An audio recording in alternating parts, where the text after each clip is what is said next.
What's going on, guys? Today we are going to be piecing together back the CB900, aka the Hornet, aka the 919.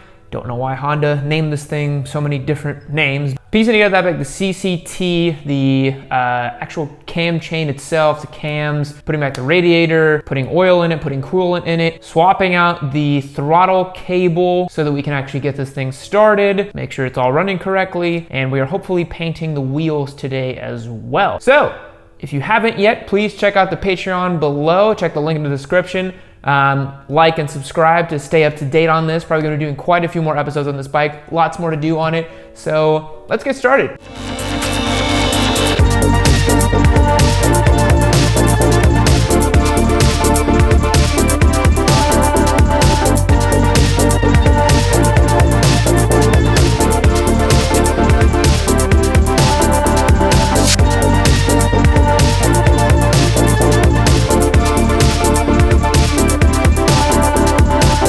Now, the first order of business today is actually reinstalling this whole cam chain, tensioner, and sprocket, and camshaft, and lifter assembly. The work got kind of stalled last time because we didn't have the gaskets for this and the gaskets for that. We have all of that, and so we're ready to put this thing back together. As a quick sidebar, I finally got rip-proof nitrile gloves to do some of this work. I'll start getting oil on my hands. Look at the name of this brand though. Venom Steel, rip-resistant industrial gloves. Sounds like a condom brand. It looks kind of like a condom brand. What kind of industrial ass condoms are these? Venom Steel. Get all up in there. Get all up in there.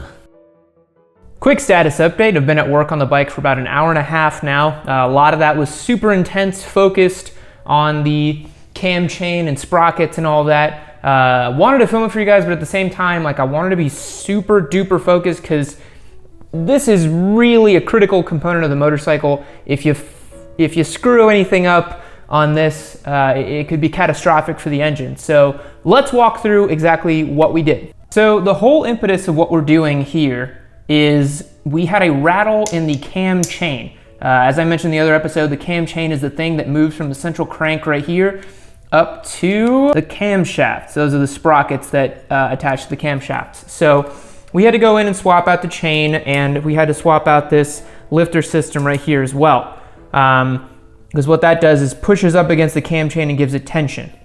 Really important thing that we had to do while we were in there though, because we had to take apart the entire cam assembly, we had to put back the camshafts. This is where things got very, very, very important, and I had to focus, because if you install these incorrectly, the motor becomes out of time. This is something I knew about and something I wanted to make sure I did extremely correct. So in order to mitigate any timing issues and to get the motor back on time correctly, you get a flashlight here. So what you do is you actually take a wrench and you spin the crank so that it lines up with this index mark on the T right there. If you can see that T symbol right there, that means it's top dead center. What that means is the valves are fully open relative to this and some other stuff. Then what you have to do is when you reinstall the actual cams, you need to line up the timing of the cam sprockets that you installed correctly on the cam shaft relative to the head. That right there is the in sign of this sprocket. So that needs to line up with the top of this head right here, along with the exhaust cam as well. So once those two are lined up, and that's a top dead center, and you have the chain all ready to go, you then have to put the cam holders into place. This is where I started getting confused, because when I put the cams back on, the lifters or the little lobes were all off, and I was like, man, is this thing, am I sure I'm doing this correct? Because it doesn't look right. Because one of the other things we were doing while we were in here was checking the valve clearances, which is the clearance between the cam lobe and the little bucket, because this is a shim and bucket system for its valves. So I was like, dang, what the hell is going on here? I was like, this is not looking good. But the whole thing is, these holders actually push the whole camshaft down to where it needs to be. But you have to do it, and I have a shop manual pulled up here, you have to do it in a very specific order. And so this thing is actually numbered. You can see it right here.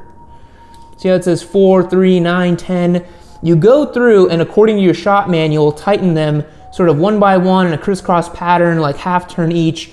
So you kind of go through and make sure this whole thing kind of seats down at a 9 foot-pound torque per bolt, and it's nice and flat and flush against the head of the engine. So we just tightened up the intake side of the motorcycle. So this camshaft is perfectly tightened, timed correctly, flush against it, chain is seated correctly, top dead center, all according to the shop specs. Now we're gonna do the exhaust side of it, and hopefully today we can also get to the throttle and fix that little cable in there and get this thing running. I would love to see this motorcycle actually running today.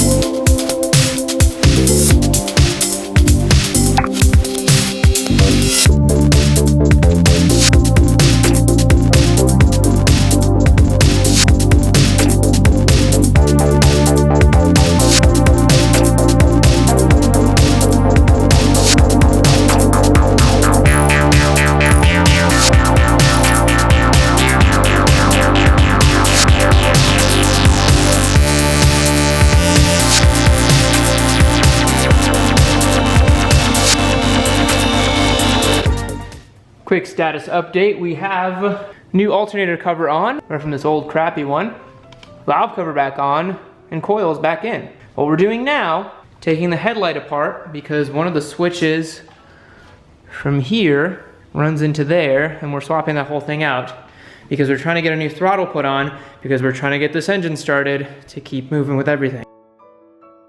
Today's video is proudly sponsored by Cardo. Cardo is the original motorcycle communicator. Seriously, they're the OGs of the motorcycle communicator game. And maybe you don't own a communicator yet, but let me tell you, you totally should. Riding and being able to chat with my friends changed my life. Cardo made the original Scala rider back in 04, and they've been innovating and making cool products for bikers for over a decade. The intercoms are easy to use, set your intercom group once and forget about it. Their field-proven dynamic mesh technology will take care of the rest. The systems are completely waterproof as well. Seriously, you can drop one of these bad boys directly into water and it will keep working. ADV riders, I'm looking at you. And one of the best features of these systems is they come equipped with JBL speakers. And as an audiophile with high-end speakers myself, this is a welcome addition to motorcycle communicators. For a limited time, Yammie fans can get 20% off by clicking the link below. Cardo has been an awesome sponsor for the channel, and I'm super excited to work with them in the future. So let's help them out by clicking the link below and checking it out because you deserve some high-end audio for your ride. Again, Yammie fans get 20% off by clicking the link below, so get yourself a Cardo system today. All right, back to the build series. Day 2, painting the wheels. As you can see, these wheels are very dirty, kind of scratched up, so what I'm gonna do is go through the Chris Fix method, which I saw on YouTube. If you don't know, Chris Fix is a massive automotive channel. Certainly doesn't need my help to shout him out, but if you haven't checked him out, you really should. He makes some top-notch videos about how to fix, maintain, repair cars. So he did a great episode on how to paint wheels, which I'm gonna do the same procedure on these guys. So what I'm working on right now is taking off the brake rotors, and we're gonna paint them. Well, first we're gonna clean them, wipe them, put some goof off where the wheel weights are, cover the valve stems, and then paint them.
All right, guys, I have just finished painting and refinishing and refurbishing and restoring and any other RE word I can think of.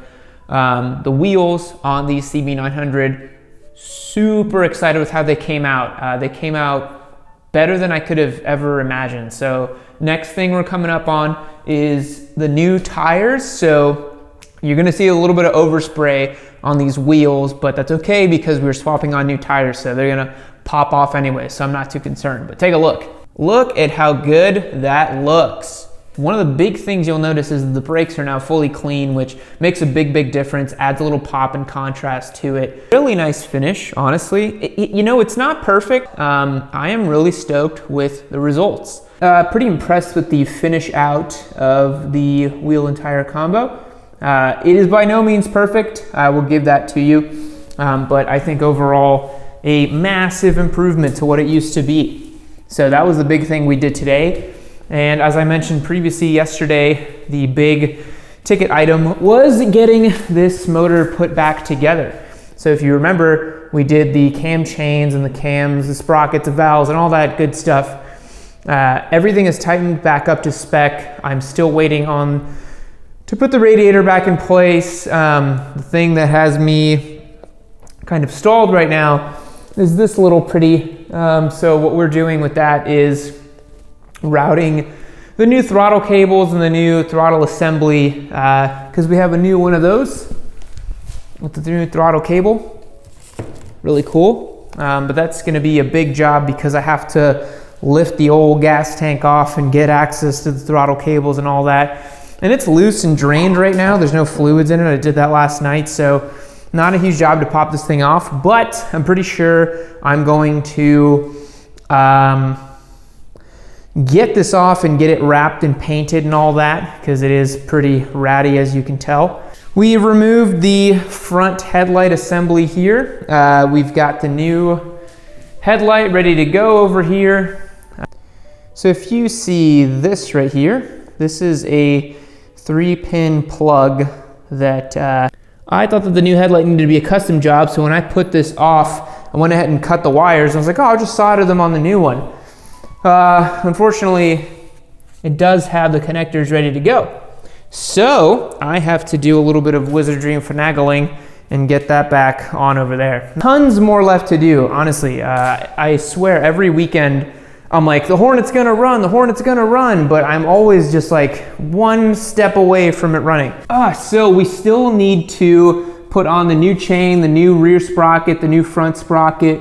We need to put on the new throttle assembly, tie up the new throttle cables. We need to put on the horn. We gotta swap out the air filter. We gotta get the gas tank painted and wrapped. To be honest, I kind of foresee this bike being completed in January. I'm gonna put that out there now, like fully done and completed in January. Oh, we also have to reupholster the gooch juice drenched seat. That is a nightmare. And then there's a bunch of other little bits and bobs I wanna do. I bought some rust remover. I wanna get back to work and clean this bike up even more. I also wanna paint the front calipers red. I think it's gonna make it a really cool look. I wanna get it painted red and then scrape off the Nissan logo on there, so get that nice and sand it off so it kind of is contrasted against the red. There is no shortage of things to do on this project, but I firmly believe this bike is gonna look absolutely awesome when it's done. It's gonna run great, it's gonna stop great. That's the important part. Banger of a bike. And if you're interested in winning it, click the link in the description below, check out the Patreon, and yeah, enjoy, have a good day. Thanks for tuning in. I worked a lot this weekend, it's kind of crazy. See you later.